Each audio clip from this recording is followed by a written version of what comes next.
began our national political careers in Parliament in the same year, 1996.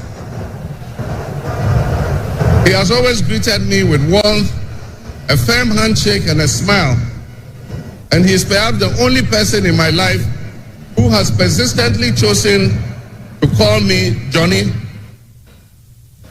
While we belong to opposing political parties, we shared a sense of mutual respect. In those early days, we probably could not have imagined that destiny would bring us to the leadership of our respective parties and that we would have to face off 3 separate times as we each vied for the highest office of the land. Nana, as this will be our final meeting under these circumstances, and as I look back on the journey we have traveled together, 2 much younger men who entered Parliament together with a full head of black hair,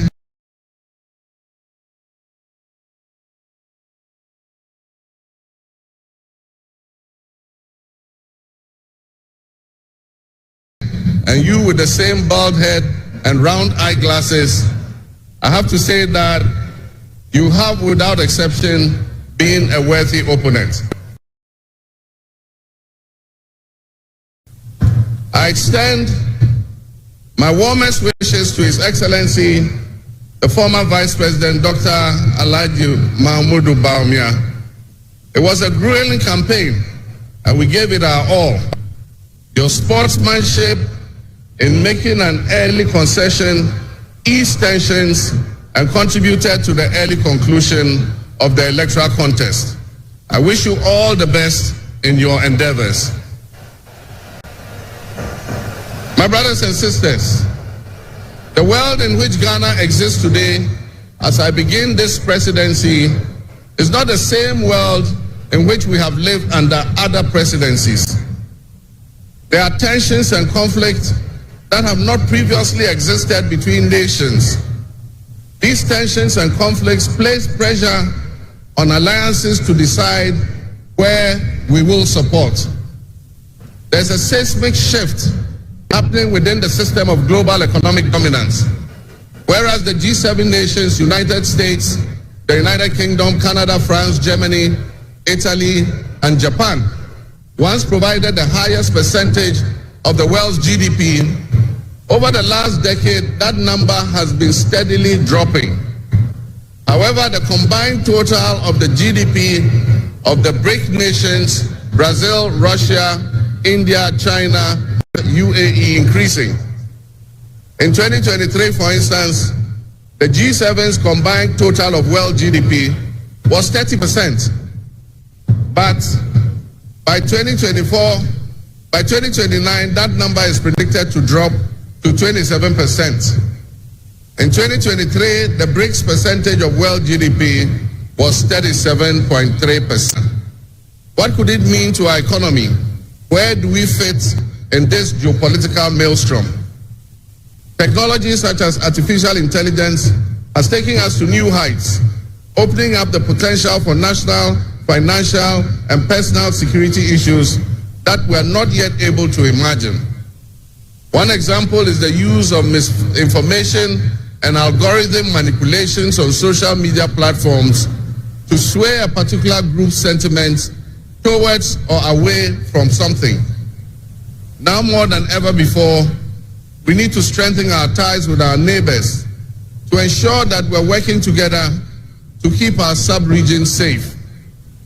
We stand in solidarity and work in alliance with all our neighbors in the sub-region. Recognizing the history of our borders, we also acknowledge that on the other side of our country's borders are our family members. They may be Ivorians, they may be Togolese, they may be Burkinabes, they may be Nigerians or Malians, but they are also Akans, they are Kasinas, they are Gwans, they are Ewes, they are Nzemes, because we are all part of one another, one big family. With the increase of the climate crisis to spread and create another global pandemic, the The changing climate conditions, increased population density in urban areas,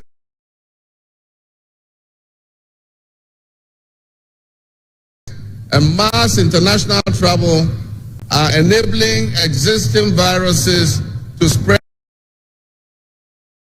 and mutate at a faster and faster rate than they did before. This is a serious challenge. Let us not forget the toll that the past epidemics of viruses like Ebola, COVID, and Mpox have taken on the families and communities and medical infrastructure in several of our neighboring countries and in the sub-region. Let us also not forget how swiftly and completely the COVID pandemic brought the entire world to a screeching halt.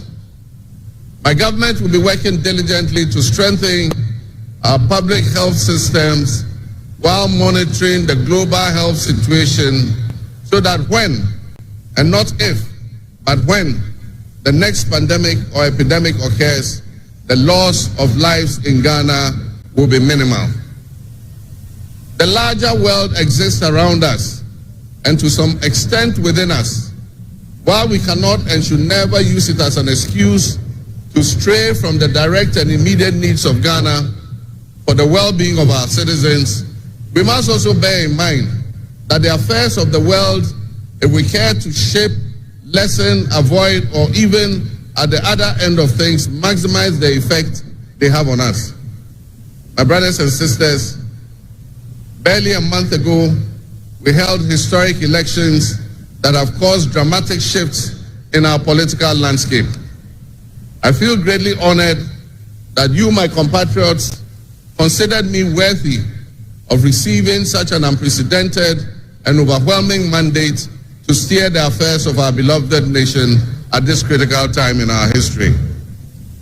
The magnitude of this victory in the presidential elections and the gains that were made by my party, the National Democratic Congress, in the parliamentary elections naturally and justifiably resulted in great joy and celebration across our country, Ghana. But celebrations, no matter how justified and how well earned, must be supplanted by discernment, sobriety, and deeper insights into why we received this kind of mandate in the first place. By voting as you did on December 7th, the Ghanaian people conveyed a powerful message, yet often overlooked by us politicians. This message was powerfully emphasized by a giant of American political history, President Ronald Reagan, when he declared at his inauguration some 40 years ago that governments have no power except that granted by the people.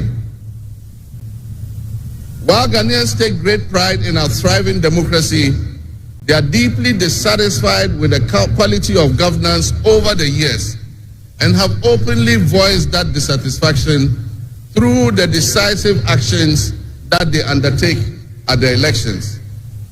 Our people also understand that democracy is not just a token adorned with periodic elections followed by pomp and pageantry with the establishment of a new government. They expect that if democracy is celebrated as a superior means of governance, then its outcomes must be more tangible and benefit them in their individual lives. Any honest introspection and reflection on the pulse of our nation would reveal that many within our population do not feel that they have benefited from or partaking in this democratic dividend.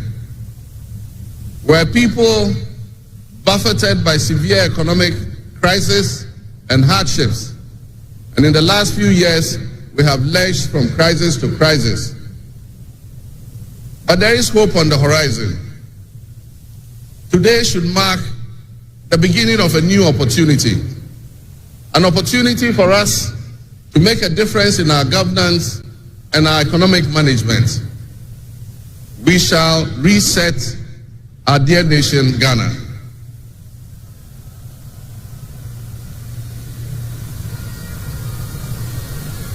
To the millions of my fellow countrymen and women who joined long queues and waited in the sun for their turn to vote for me, you have my sincerest thanks for honoring me.